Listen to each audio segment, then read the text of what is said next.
Betul. Ya, siap. Menggunakan Undang-Undang Administrasi Pemerintahan Ya. Pasal 77 namanya keberatan. Ini akan saya lakukan. Siap.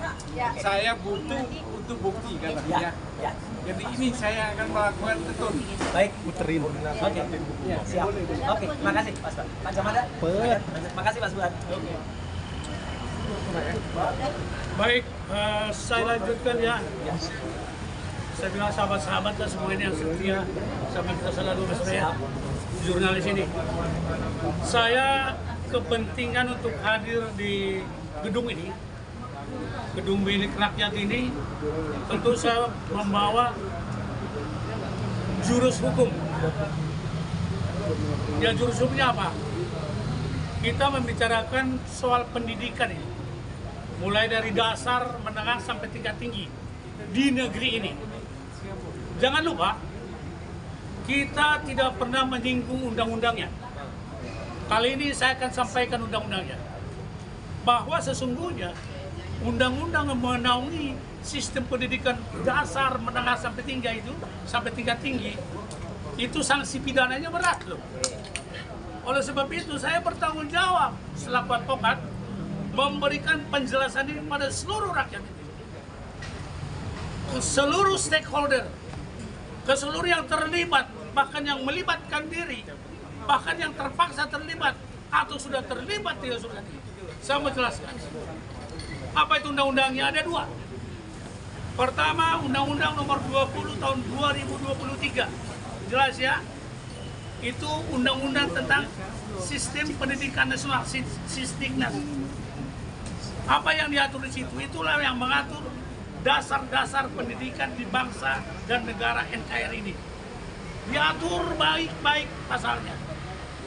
Lantas hanya baik-baik saja, ada tentu sanksi pidananya. Saya bacakan ya, biar nggak salah. Untuk Undang-Undang Sistem Pendidikan Nasional, itu sanksi pidananya jika menyalahgunakan dana pendidikan. Kita no comment tentang itulah, ya, sudah terjadi. Kedua, memalsukan data pendidikan, hukumannya 5 tahun atau denda 500 juta. Dendanya katakanlah zaman sekarang mungkin nyet gitu loh. Tapi penjaranya, ancamannya 5 tahun. Jangan lupa itu. Oke? Itu undang-undang pertama. Undang-undang kedua, sesudah ada undang-undang Sisdiknas Nomor 20 Tahun 2023 tadi, ada turunannya. Ini lebih seram. Disebut Undang-Undang Perguruan Tinggi. Ini khusus mengatur perguruan tinggi. Jadi yang kita bicarakan ini kan menyangkut dasar, menengah, dan tinggi. Begitu Mas Roy? Yang kita bincangkan ini. Ini khusus pendidikan tinggi. Undang-Undang Nomor 12 Tahun 2012. Masih tergolong bagus, masih tergolong baru. Oke, di situ yang mengatur khususnya Tridharma Perguruan Tinggi. Hati-hati. Waktu rektor UGM memberikan pidato sedang counter dengan Tridharma Perguruan Tinggi. Tapi sepertinya berjalan terus. Saya ingatkan sekali lagi. Saya advokat kuasa hukum selaku tugas mulia dalam perkara ini, saya mau luruskan secara hukum. Satu, apa Tridharma Perguruan Tinggi? Saya perlu jelaskan. Satu, pendidikan. Kedua, penelitian. Klien-klien kita ini sedang mengadakan penelitian modal sendiri. Tidak ada orang besar, tidak ada bohir. Seharusnya kita bersyukur rakyat ini masih ada yang meneliti tentang meluruskan pendidikan di bangsa dan negara ini. Bukan begitu? Saya tidak menghasut itu. Kalau didiamkan semua lama-lama SD pun bisa jadi presiden nanti. Kita setuju. Anak saya nggak setuju. Anak Anda setuju? Tidak mau. Harus benar-benar legitimate ijazahnya. Ketiga, Tridharma tadi, pengabdian kepada masyarakat. Kalau 1, 2 sudah fail, sudah gagal, bagaimana mengabdi ke masyarakat? Ya, kalau 1 dan 2 pendidikan penelitian sudah false, sudah palsu, bagaimana mengabdi? Berarti pengabdiannya juga palsu. Itu kan matematis banget. Coba matematik kira-kira sendiri. Oke, sanksi pidananya ini yang utama. Tridharma adalah fondasi dan kewajiban utama setiap perguruan tinggi. Sanksi pidana di dalam bab 9 pasal 93. Ini undang-undang ini masih baru, belum direvisi. Menyelenggarakan pendidikan tinggi tanpa izin. Itu banyaklah urusan di bangsa ini ya. Itu kampus tertutup itu. Siap. Menyelenggarakan pendidikan tinggi tanpa izin. Kedua, mengeluarkan ijazah tanpa izin. Dua-duanya undang-undang ini fokusnya ke situ. Oleh sebab itu, saya katakan, saya selaku advokat menyampaikan ini bukan dengan suara yang mempengaruhi. Saya sampaikan, tugas saya juga menyadarkan rakyat siapapun secara hukum. Itu tugas kami, oposisi nomine. Terus jika melanggar pasal-pasal yang ada di undang-undang itu, pasal 28, 42, 43, 44, 60 dan 90, pidana penjaranya serang banget 10 tahun. Dendanya 1 miliar. Oleh sebab itu, sahabat-sahabatku, Mas Roy dan Mas Rismon lah, Mas Rismon saya panggil ini ya. Karena suasana Jogja soalnya. Dan Pak Kurnia di belakang dan yang lain. Dan Pak Suban. Salam Pak Suban, berjuang terus ya. Saya sampaikan bahwa beberapa kali klien kami ini baik Mas Roy, Mas Suryo, Mas Roy dan Mas Rismon. Enggak harus ada lucunya biar nggak tegang. Iya betul. Bisa lucu juga Bang. Mas Roy dan Rismon berkali-kali bolak-balik ke instansi pemerintah resmi. Saya selaku warga negara juga advokat merasa kecewa terhadap pejabat-pejabat ini. Kan mereka juga rakyat toh. Mereka juga dibiayai oleh rakyat toh. Concernnya, tanggung jawabnya di mana? Perlu saudara ketahui, tadi saya memaksa masuk ke gedung ini karena mereka di dalam, saya masih di luar karena saya terlambat sebentar. Dengan membahasakan bahwa advokat itu tidak boleh dilarang, komisi nomine akhirnya saya bisa masuk. Kalaupun barter dengan Mbak Ulan, barter seperti barter barang apa itu, keluar satu masuk satu, tapi nggak apa-apa. Yang penting saya udah sampaikan dua undang-undang ini kepada pejabat-pejabat yang kami temui di dalam. Dan selanjutnya saya bilang, maaf, karena saya datang secara hukum, Bapak jawab secara hukum. Bukan begitu Mas Roy? Siap. Izin Pak, boleh nanya? Sebentar, jangan, masih panjang ini. Ya? Kapok. Jaga dulu.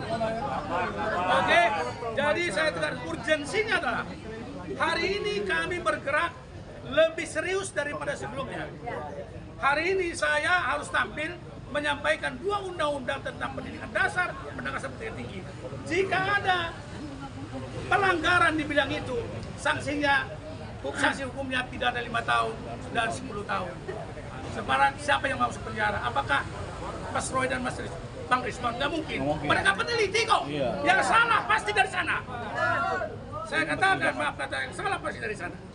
Dadernya bahasa Belandanya pasti dari sana. Dadernya bahasa Belanda. Oleh sebab itu, marilah bapak-bapak sekalian, pemimpin bangsa ini. Saya kalau pidato tidak perlu sebut nama. Tadi banyak turun. Yang lain. Oleh sebab itu, pemimpin kita khususnya di bidang pendidikan ya Kementerian Pendidikan lah yang juga prihatin kita sekarang ini. Jangan menambah keprihatinan lagi. Perbaiki yang ada. Mas Roy dan Mas Rismon ini datang baik-baik sampai tidak makan siang tadi katanya. Iya. Oke, habis ini kita makan siang ya. Habis sore.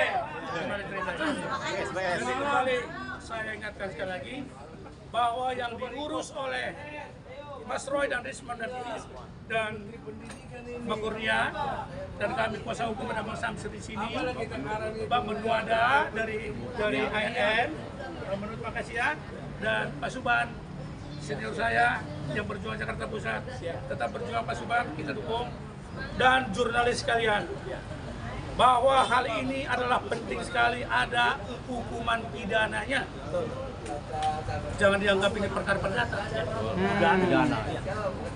bukan perkara kepailitan ini. Saya jelaskan di satu podcast. Ini bukan PKW pemerintah, ini tentara pidana. Siap minum di penjara. Jadi hati-hati kita semua. Saya pikir itu penjelasan dari saya, cukup jelas ya. Tidak perlu panjang-panjang, yang penting ada poinnya. Pertanyaan nih Pak. Ayo. Jadi yang Bapak maksud memalsukan data itu apakah termasuk dengan memberikan data ke KPU untuk pencalonan? Termasuk itu dari lingkarannya, vicious circle pidana namanya. Kalau berbuat di lingkaran pertama, melanjut ke lingkaran pertama, namanya vicious circle criminal. Dan kalau 5 tahun berarti bisa ditahan langsung oleh kepolisian? Tergantung penyidikannya. Termasuk data ini ya, ini data di Sekretariat Negara. Di Sekretariat Negara, Gibran itu datanya dari Orchard Park Secondary School, Yes. dia langsung ke MDIS dulu, Yes. baru ke UTS. Berarti kan sudah bertabrakan dengan dana di Kementerian Pendidikan Dasar Menengah. Artinya dari sini sudah pasti ada yang salah. Ya, ini Kementerian Sekretariat Negara loh. Kementerian Negara diadukan kok bisa salah. Jadi ini makanya negara kita carut marut oleh dana orang ini. Ya. Mas Roy, kalau ini pidananya cenderung dibuat palsu. Oh iya, dibuat Bahasa palsu. gitu. Ada palsu dan dibuat palsu. Ya, ini dibuat palsu. Ya. Kalau palsu itu nggak ada, menjadi ada. 263 KUP. Kalau dipalsukan, ada, tapi ijazah orang lain. Dibuat ucara si A jadi si B. Itu namanya dibuat palsu. Dari dua hal itu sangat benderang, sudah terlihat. Iya, betul. Cuma saya nggak. Oh iya. Nanti kita Disimpan untuk di pengadilan aja Pak ya? Iya. Dia siap Jadi Bapak siap menghadapi di pengadilan perkara ini? menghadapi siapa? Ya siapapun yang memalsukan data. Kalau orang saya hadapi, tapi kalau sini setinggi langit nggak mau. Oke, ya, gitu ya. Siap ya? Semuanya. Pak Samsir ada? Enggak cukup ya, Kita sangat jelas ada. aja. Oke. Pak Suban? Mas Suban ada yang mau tambahkan lagi? Opung Suban masih? Aku panggil. Udah, Bung? Iya. Cukup ya? Ya, terima kasih teman-teman. Ya, kita tunggu update-nya lagi. Ya, terima kasih. Terima kasih semua. Terima kasih Pak Suban.